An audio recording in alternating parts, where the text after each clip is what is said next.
ദൈവപിതാവിൻ്റെ സ്വർഗീയ വിരുന്നിലേക്ക് ക്ഷണിക്കപ്പെട്ടിരിക്കുന്ന പ്രിയ സഹോദരങ്ങളെ, ഇന്ന് കൈത്താക്കാലത്തിൻ്റെ ഒന്നാം ഞായറാഴ്ചയിലൂടെയാണ് നാം കടന്നു പോകുന്നത്.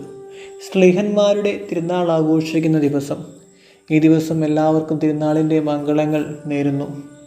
വിശുദ്ധ ലൂക്കായുടെ സുവിശേഷം 14-ാം അധ്യായം 7 മുതലുള്ള വാക്യങ്ങളാണ് നാം ഇന്ന് വിഷയമായിട്ട് എടുക്കുക. 3 കാര്യങ്ങളാണ് ഇന്നത്തെ സുവിശേഷ ഭാഗത്തിലൂടെ നമുക്ക് കാണുവാനായിട്ട് സാധിക്കുക.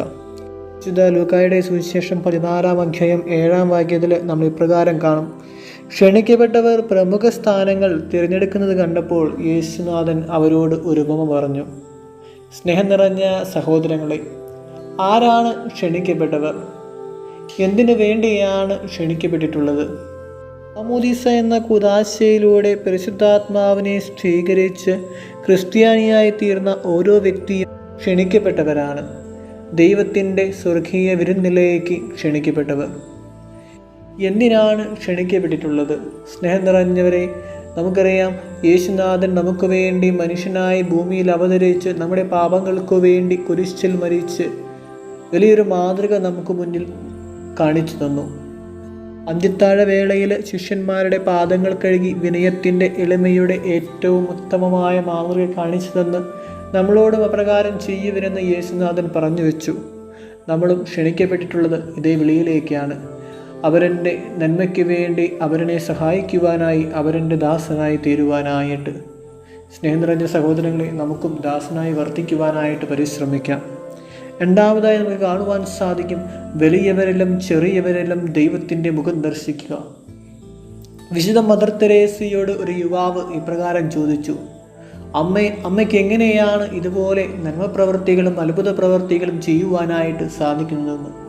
വിശുദ്ധ മദർ തെരേസയുടെ മറുപടി ഇപ്രകാരമായിരുന്നു: അപരനിലെ ദൈവത്തിൻ്റെ മുഖം കാണുമ്പോൾ, വഴിവക്കിൽ കാണുന്നവനിലെ ദൈവത്തിൻ്റെ മുഖം കാണുമ്പോൾ, ദൈവത്തെ സഹായിക്കുവാനും ഉള്ള ഒരവസരമായിട്ട് ഞാനതിനെ കാണുമ്പോൾ എനിക്ക് അവരുടെ വേണ്ടി നന്മ ചെയ്യുവാനും അത്ഭുതങ്ങൾ പ്രവർത്തിക്കുവാനുമായിട്ട് സാധിക്കുന്നു.